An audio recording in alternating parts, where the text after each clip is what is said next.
Hello, I'm Dr. Susan Parker, a wellness educator focused on men's health, healthy relationships, and confidence in the second half of life. Today, we're going to have a clear, respectful conversation about a topic that's often wrapped in jokes or silence. Men who give intimate attention with their mouth to a partner. The goal isn't shock value, it's understanding. When we strip away myths and awkwardness, we see that this behavior, done with care, is less about performance and more about presence, trust, and a mindset of generosity that often predicts healthier bonds. I'll talk about motivations, psychology, communication, safety and hygiene, boundaries, and what it reveals about character, not in a graphic way, but with calm, practical clarity. If you're here to judge, you won't find fuel for that. If you're here to understand men and improve mutual well-being, you're in the right place. For years, conversations about male giving have lived in extremes. Either it's treated as a joke or it's portrayed as some heroic technique that proves masculinity. Both are distractions. In real life, what matters is the health of the bond and the temperament behind the action.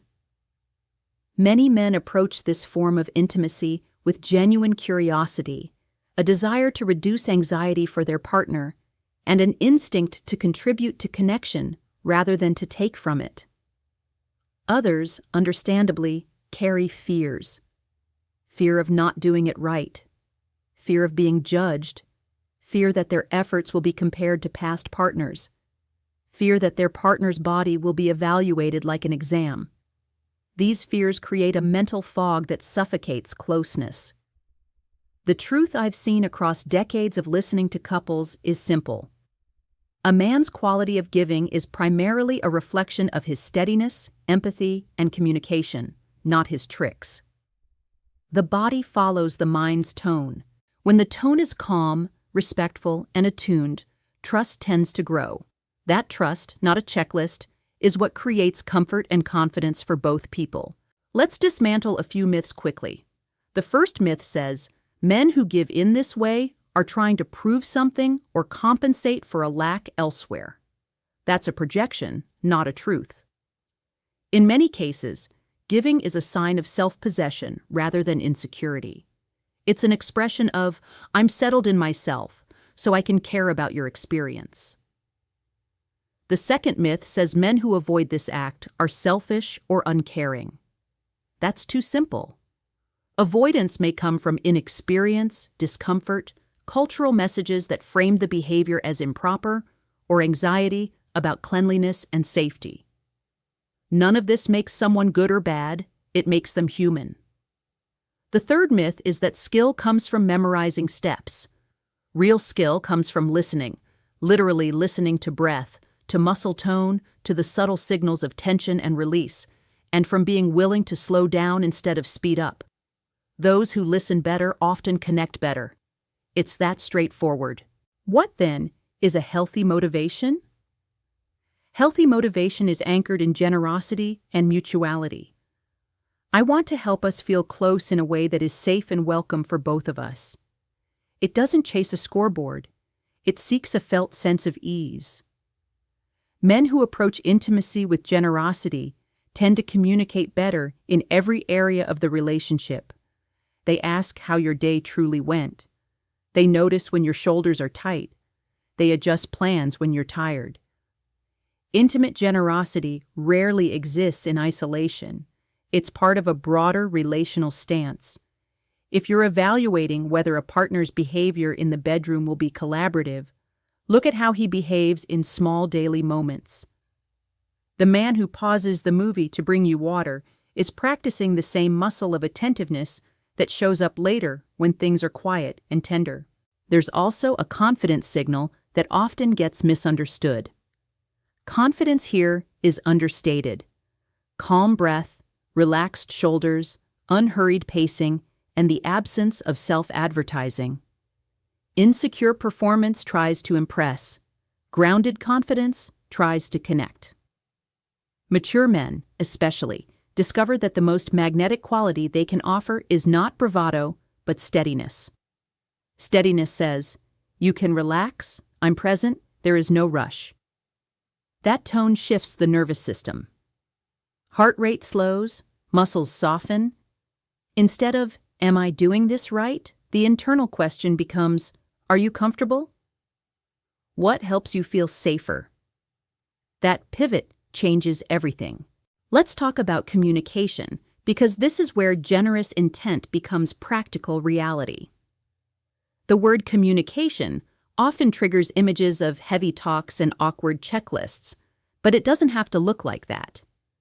Real communication is light, frequent, and honest. Before intimate moments, a sentence as simple as, "What feels good tonight?" or "Anything you want me to avoid?" is more valuable than minutes of guesswork. During, quiet feedback like "slower" or "lighter" or "stay there" teaches more than any article will. After, a thank you and one note, "That slower pace really helped me relax," creates a positive feedback loop. When both people treat intimacy as a space for gentle coaching, the pressure to read minds disappears. That's when confidence grows, not from pretending to know everything, but from being coachable without losing dignity. On the other side of communication is boundary intelligence. Boundary intelligence means you respect what your partner welcomes and what they don't, tonight and in general. It also means respecting your own boundaries. If something makes you uncomfortable, if you're new and prefer to move slowly, say so. Healthy partners appreciate honesty more than performative bravery. There's no prize for enduring discomfort. In fact, discomfort, when ignored, becomes resentment. Resentment kills connection. The truth about generous men is that they're also discerning. They aren't doormats. They're collaborators. Collaboration means your yes is warm and your no is clear. That clarity builds trust, which is the real engine of intimacy. Since health and safety are part of well-being, we have to discuss hygiene and risk with clarity and calm. Mouths host a complex community of microbes. That's normal. Good oral health, regular brushing, flossing, dental checkups, doesn't make you sterile. It cultivates balance. If you're giving in this way, think of your mouth as part of the care plan, not separate from it. Fresh breath isn't cosmetic. It's a courtesy that helps partners relax. Avoid harsh mouthwashes that disrupt your mouth's ecosystem. Gentle options and simple water rinses pair well with consistent brushing and tongue cleaning. If either partner has sores, bleeding gums, or active infections, postpone and focus on healing first. Certain infections transmit through intimate contact. This doesn't need to create panic, just respect for timing and prevention. That brings us to two important protections that often get overlooked. First, routine health checkups and appropriate testing when partners are new or non-monogamous aren't about mistrust. They're about adult responsibility. Transparency reduces anxiety, which improves connection. Second, protective barriers exist for a reason. Many people aren't familiar with them, or they associate them with clinical settings. Reframe them as care tools, thin, flexible, and designed to lower risk while keeping sensations gentle. When partners want to reduce risk, or when someone is immunocompromised, using barriers is a sign of maturity, not fear. If you feel awkward introducing them, remember that leadership in intimacy often looks like naming the elephant and offering a solution. I want us both to feel safe. I brought something that helps with that. A word about cleanliness beyond the mouth. Hands matter. Trim nails, wash with mild soap, and keep lotions unscented in case of sensitivity. Fragrance that smells great to you may not suit your partner. Ask before you use it. Clean sheets and a warm, simple space do more for the nervous system than people realize. When the environment says, "You're safe," bodies respond more kindly. Safety here isn't sterile. It's orderly, warm, and calm. Now let's zoom in on the nervous system because it's the quiet conductor of everything. Anxiety and performance thoughts put the body into a mild stress response. In that state, attention narrows to self-monitoring. Am I doing this right? Am I being judged? Am I enough? That loop kills presence. Men who give well aren't superhuman. They've learned how to settle their system. How? Through breath. Before intimacy, take 3 slow inhales through your nose and longer exhales through your mouth. This lengthened exhale signals your body to step off the accelerator. During, stay aware of your shoulders. If they creep up, gently drop them. If your jaw tightens, relax it. These micro-adjustments keep you connected rather than trapped in your head. Your partner feels that steadiness, even if they can't name it. They breathe with you. The room relaxes. What follows is less about techniques and more about timing, patience, and genuine care. Let's address a long-standing cultural distortion: the idea that this act is a bargaining chip or a performance metric. When giving becomes a transaction, I did this for you, now you do that for me, intimacy loses its core. Generosity. Mature intimacy doesn't keep score, it keeps rhythm. Rhythm means there are nights for more, nights for less, nights for simply holding each other, and nights for shared exploration. Rhythm respects energy levels, stress, health, and mood. When you understand rhythm, you find joy in the ebb and flow, not anxiety at the dips or pride at the peaks. The truth about men who give without keeping score is that they're usually more satisfied long-term. They aren't chasing brilliance in one moment. They're building trust across many moments. There's also a sociological layer worth understanding. Some men grew up with messaging that said this act was either inappropriate or unmasculine. Others absorbed the opposite message, that it's the badge of modern masculinity. Both messages miss the point. Healthy masculinity is not defined by a list of acts. It's defined by posture, responsibility, steadiness, empathy, self-control, and the strength to be gentle. When a man gives with those qualities, it doesn't make him more or less of a man. It makes him more fully himself in the way that matters, able to connect without losing himself, able to lead without dominating, able to care without collapsing his boundaries. We should also mention aging, because concerns shift with time. Men in midlife and later years sometimes worry that their bodies don't respond like they did at 25. That's okay. Midlife intimacy can be deeper precisely because it leans less on speed and more on presence. Gentle giving fits beautifully into that season. It reduces pressure, invites conversation, and honors the body's need for more warm-up and more care. If you felt discouraged by changes in your own body, see this form of intimacy as a bridge back to confidence. You're not trying to replicate the past.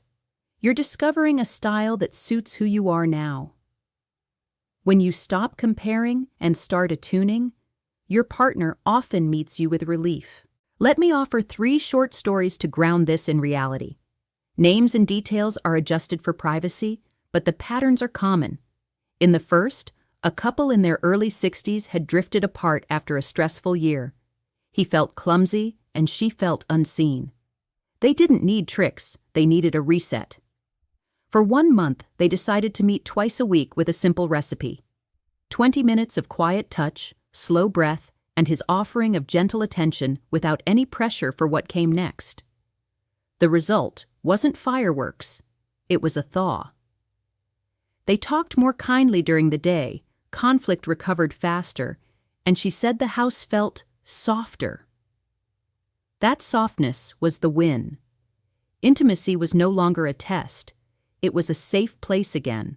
In the second, a man in his 50s wanted to be more generous but felt anxious about safety. He carried older beliefs about cleanliness that created aversion. Instead of forcing himself, he built confidence through structure, improved oral health, honest conversation, clear boundaries, and the use of protective barriers while they explored. As the fear dropped, tenderness rose. He discovered that his discomfort wasn't a permanent trait. It was a lack of a plan. With a plan, he became kind, present, and, in his partner's words, so much gentler with everything. In the third, a newly remarried couple in their late 40s struggled with pacing. He moved too fast because he feared losing the moment. She needed slowness to relax. They created a simple verbal code: pause, softer, stay, and practiced without shame. In 6 weeks, they built a rhythm that suited them both. The surprise to him was how much satisfaction came from less doing, more listening. Listening turned what used to feel like effort into intimacy that felt natural. Let's pull all of this together into practical guidance you can use tonight without making anything awkward. Decide together that intimacy will be a calm space, not a test.